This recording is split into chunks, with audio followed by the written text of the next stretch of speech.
So hello guys, this is a new tier list for the November. This is a late game tier list with the new heroes, which is Kaiwi and Chengyu. So we'll make this fast and simple. So we know all the skills, but some of you guys may not know what is the best and what is those that you don't need to use. So let's start with Cao Cao. So it's good. A. Dak Yao. Um, best shielder in game. Okay, this one will be kind of all late game. Be not that good on late game. BC Emperor still NS. Guangning for me is useless for an awakened hero. Gongsun best shield breaker in game. That can attack multiple enemies on his basics. That's practically make him the best shield breaker. Next one, this one's secret build. Don't think that's useless. Is kinda useless with their utilities. So Guan Yu kinda fall late game because I don't think he's kinda used like that. He's kinda used, still not that good. Of course, the best healer in game, even though because of the crest, it's not his. You don't get one shot anymore.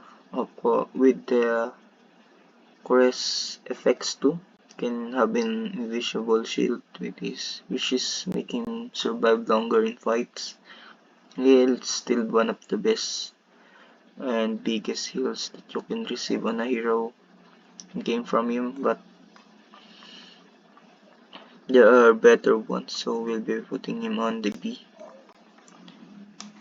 Of course, this one, Wang Yui, and Awakened SR, one of the best side DPS that you can use. He can deal so much damage, and she can put a invincible shield on allies. The second best archer in game, of course, he will be an S. He can deal so much damage with his ult, better than Gongsun, so he will be an S. This one, kind of a late game, not that good too. B. Lewa for an SR Awakened, practically useless.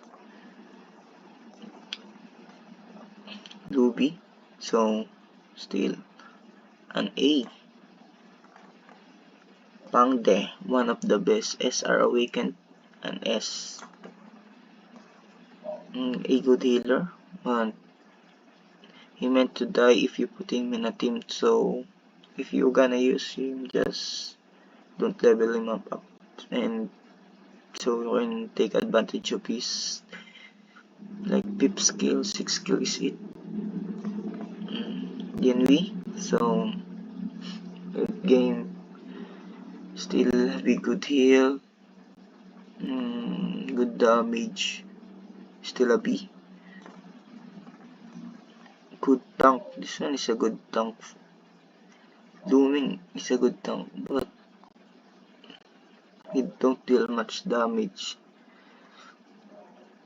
It's just kind of, it's a B, but if you put in a B, Looming for me will go on C. C Looming. Machao, of course, an S. Good damage. Minus SP regen. Can still SP. Good. Tusu. And one of the best. SR Awakened. Can deal much damage and heal his allies. And then also still SP on the strongest DPS of the enemy team. Of course, one of the, it's also a tough hero to kill, so yes. Suanghua, 8 tank.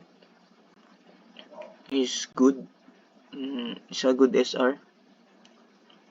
I practically use him one time, but with his utilities, I don't think he's gonna be an A, so we'll go with the B. So wrong. This one will be an C for me. Mateng. I think this one is also ain't that good. It's a D. Lubu. SSR, BIP, Paywall, Black Hero. Still good.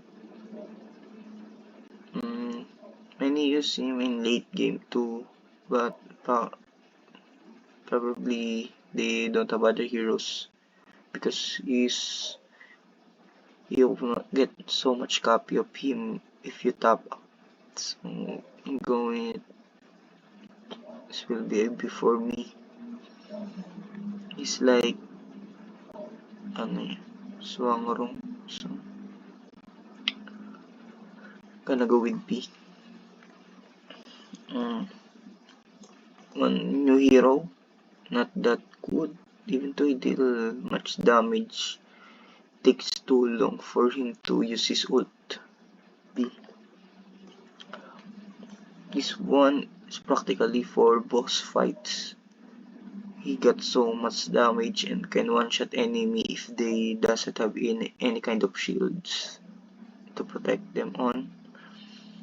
But still A. Best mage in game, literally one-shot. If you have Swanmu, of course, Swanyu to buff him, you can practically one-shot 5 of your heroes. Sanche, for me, is still AD, even in late. He just doesn't see any potential on his damage and utilities. Takes so long before he uses ult and practically useless skills. Of course, this one falls late game. Not only he dies too early because he taunts all enemies to attack him, but is still good. Can heal a lot, can survive longer than any other tank in game. This one, still. Of course, San Quan, an S, deals so much damage, then can practically in his own team or his camp, can put his shield many times. Even though if your hero is not a Kampu, his second shield will still be putting his shield on other allies. With those shield, everything can survive longer in fights, and he does also so much damage. So he's an S. Next one will be Sanshang. Falls late game. Still good because you got so many copy of her, but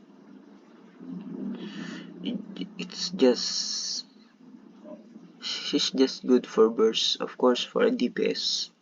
But if you're using her as a side DPS, I don't really recommend because she don't have utilities to make her a good side DPS. She can put curse and others, but it's still an A, even though with those bad mechanics she helps. Next one will be this archer, Taishisi. Can break shields, but his ult is practically useless. His ult is like Zhang Liao, which will attack again if you kill the enemy. But it will be hard late game because unlike Zhang Liao, he doesn't deal so much damage that can practically one-shot the enemies. With those, he gonna go D. Next one that's false late game will be this another archer that we have. He is practically a burst Xiao Yuan that attacks a single enemy. False late game is not that good anymore, so we're gonna go with C. Xiao Piao, one of the best side DPS, or like we can say that she's just a healer. She can heal your allies by like putting a song buff to them. Then how much damage they take will be converted to a heal. So that's practically a damage up and it will be a heal for your ally. This was a good heal, unlike others like an invisible shield that with a heal. So she's an S. Next one will be Suchu. Suchu I don't think it's good late game. Will be a C. Su Sheng, I use him on the tower. Just useless like other Saudi. Sun Yu deals so much damage, but there's no compatible team that I can see him getting used to, but still a good one, so we're gonna go B. Best buffer that will let your main DPS shine. One of the best one. You needed him to make Sang Liao to like one shot in game. That's so good. This one will be this one. Yoji. Practically, I think he's useless. He's useless for me. Another useless. We don't need to talk.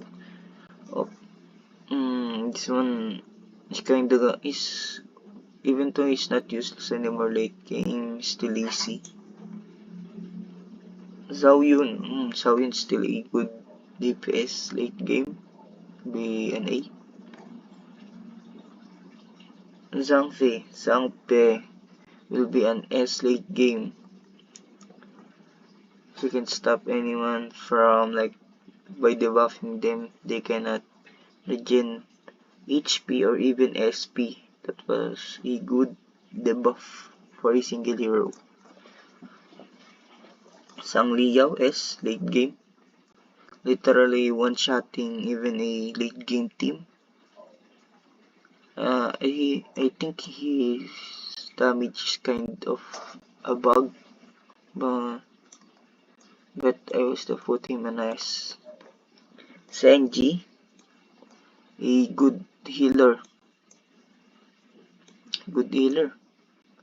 I don't. He's between S and A, but we'll be putting him on A. He heals so much too, just like this one, but the difference is she survive longer and she can revive herself with a dead allies. So practically after she died, she will be raised another hero with her. So you can revive. It revives two hero, herself and another dead allies. So that's a good one. Longest is HP in game, but still not that good late game. B. Zoyu can attach burn that deals so much damage. Even with a shield, practically will ignore it. And then he can ult by receiving damage from the enemies when it's stuck 5 times. He will ult immediately. That was a pretty scary DPS late game. He can attack multiple times. One probably SS. If we have SS like Sang Liao SS2 and Gongsun SS, but don't need those. So Suge Liang, an S tier 2. So he got so much debuff on his skills, and then also practically a side DPS. You can use him as a side DPS with so much debuff. Next one will be, of course, the partner of Gong Sun, Tremble Master, an A. He can deal so much damage to him, better than the other mage, but this is not better than Suge Liang and the other one. So his will be an A. So we'll go with the new heroes. Of course, the other new heroes will be an S1. She's an S. She can revive, shield so much. Attach a song just like Dakyao. That she's practically a god. Late game, she's annoying. So if you got her, she's free on the event draw, special event draws when you get her easily. Next one will be Jiang Yu, a mage that deals so much damage, will be an S. And that's all for the late game tier list. So thank you for watching. So give me a like if you like my November tier list. So thanks.